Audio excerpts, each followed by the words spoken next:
Hey guys, Peter here to do an album review. Today I'm here to tell you about the latest from Burning Witches, The Witch of the North, out May 28th on Nuclear Blast. This album has 13 tracks, 55 minutes in length, and this is the band's 4 full-length studio album. They are a heavy metal band from Switzerland.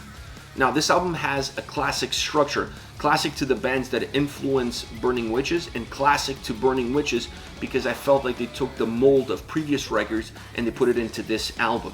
This is a record that starts off with an intro, finishes with an outro. In the middle you have Lady of the Woods, a ballad that really breaks the record into two, but into two equal halves. The second half of the album is as strong as far as design, as far as construction, as far as soundscape as the first half. Within those two halves you have a bumpy road. They change the tracks, they change the style, so you don't have two songs that sound or feel exactly the same back to back. It makes the album feel more dynamic, more fluid, more engaging, allows the listener to connect with it a lot better and stay connected with it across every single song. You really don't want to come off of this album, off of this ride, because it's so engaging. It really gives you something different. It allows you to enjoy the track that you're in, but at the same time kind of looking forward to what the next one is going to have in store for you. Now, as far as soundscape, this is a very rich sounding album. I felt that this was perhaps one of the albums that they've released so far that has the most amount of layers to it. And those layers add quality, those layers add experience, they add depth. And I felt that on this record, they added enough there to really make the lyrics feel a little bit more connected. They made the lyrics jump to the forefront, feel alive almost on some of the tracks. And I don't think that would have been possible without all of the layers that they used. Sometimes musical layers, sometimes vocal layers, but they were always there in order to enhance the experience and overall making the album feel a lot more complete. This is a very good sounding record. It really balanced from that approach. The quality of sound, the quality of recording, the quality of mixing and execution is flawless across the whole record. It's not like there's one song that it dips and then there's a song that you would wish something would have been done differently. No, the quality of approach and execution stays at a very high level across the whole record. Now within this sound, there are two elements that I really have to put into the forefront, and that is the drums and guitars. I love the drums on this album. Just outstanding drum work. They add so much volume, they bring the record down, they ground the album, they are the foundation, they are the pillars for this record. Very often I talk about the drums in that fashion, that I always want the drums to feel like they create this heaviness that brings the record down, that keeps the record grounded, that allows all the other elements to go into different directions, but at the same time they always come back home because of how the drums sound and the consistency of their sound across every single song. That's exactly what you're going to get from the drums on this record. Phenomenal work. I just love the feel, the sound, and the essence that they provide to the tracks themselves. Once you get into the guitars, Larissa is the new guitarist on the record, on the band, and I felt that she fits in like a glove. Perfect. There's no drop, there's nothing. It's just a continuation of the guitar work that was there before from Burning Witches.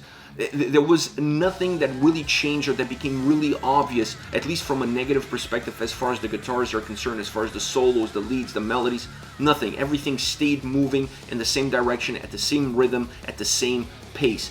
If there's one thing that I would say from a guitarist perspective on this album, I felt that overall, specifically when it comes to the solos, it was more about serving the track, serving the record, serving the overall image, the overall idea that they had for this album, than serving themselves by creating solos that are very over the top, very dynamic, very well executed, but not necessarily connecting with the track, connecting with the lyrics, and connecting with what took them to that point.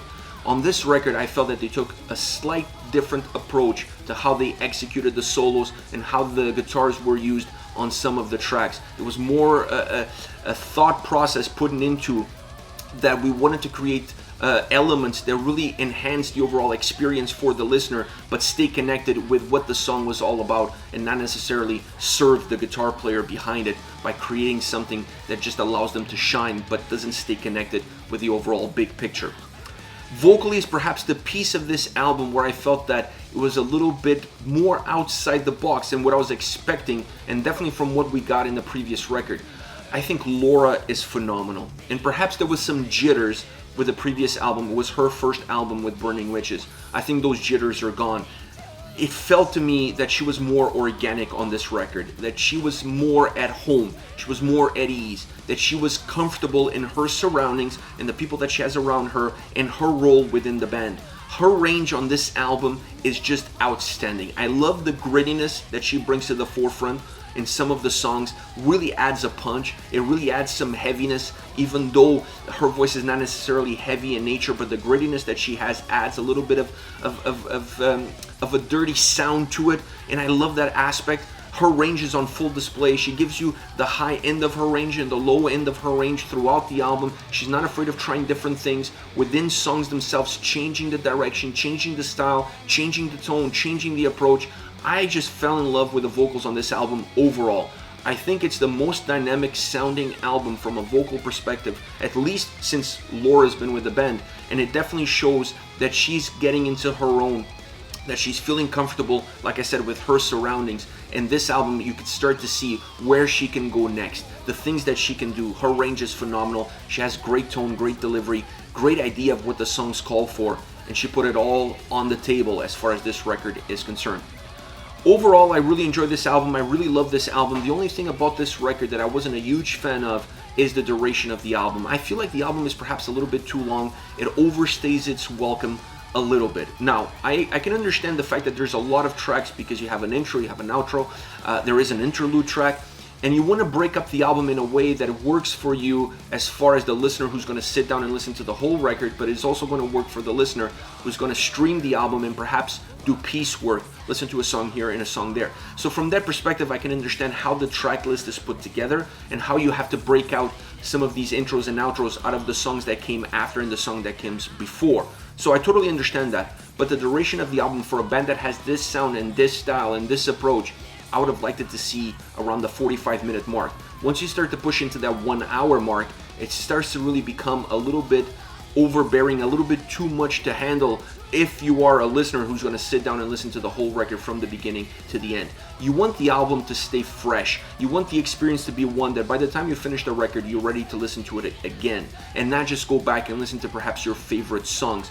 This album kind of hurts the overall playability a little bit because of how extended it is. It doesn't hurt the quality of the individual tracks, it just hurts the overall approach if you're listening to the album from the first song to the last song.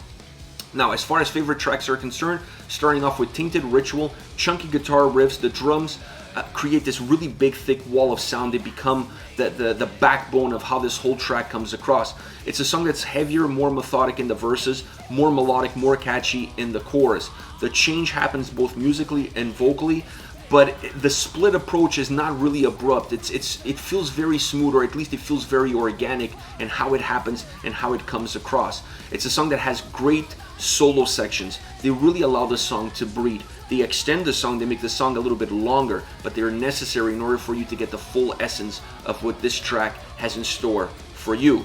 Next, Thrall, great drumming. I mean, the drumming on this song is just heavy, relentless. The guitars come in, and the two together really drive the sound, really drive the experience, really drive the song forward. You blend in melody that adds depth of experience, that adds depth of sound to the heaviness that the track already has. The vocals have no boundaries on this song. I felt like Laura was going anywhere she wanted to go. She was trying everything that she wanted to try, and everything was hitting the spot. Like, she was nailing every single thing that she was throwing at us as far as the vocals are concerned. But the vocals are also pushing the song. They're stretching the track. While the drums and guitar are the drivers of the track, the vocals make the road feel a lot bigger, a lot wider, which makes it for a more interesting song all around. Last but definitely not least, my favorite song of the album, 9 Worlds. I love this track. The drums, the guitars, the vocals, the layers.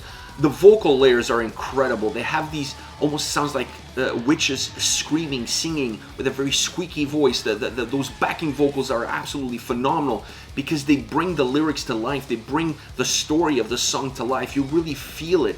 You don't longer feel like you just listen to a song. It almost becomes an opera, the way it's put together with all the different layers that exist as far as the sound is concerned, but perhaps more so as far as the vocal goes. The chorus is definitely the heartbeat of this track. Every time you're listening to this song, you can't wait for the chorus because it's so hooky, it's so catchy, it just has so much in it. It's just absolutely mesmerizing. I love how it sounds, I love how it's put together, I love the life that it gives to the song. A very dynamic track, tons of ups and downs, moving all over the place, but never losing track of where you are and where you need to go with it. This is it. This is Burning Witches with The Witch of the North, out May 28th on Nuclear Blast. Let me know your thoughts on the band, on the singles. Use the comment section below. I'll be reading those and getting back to you. Take care, guys.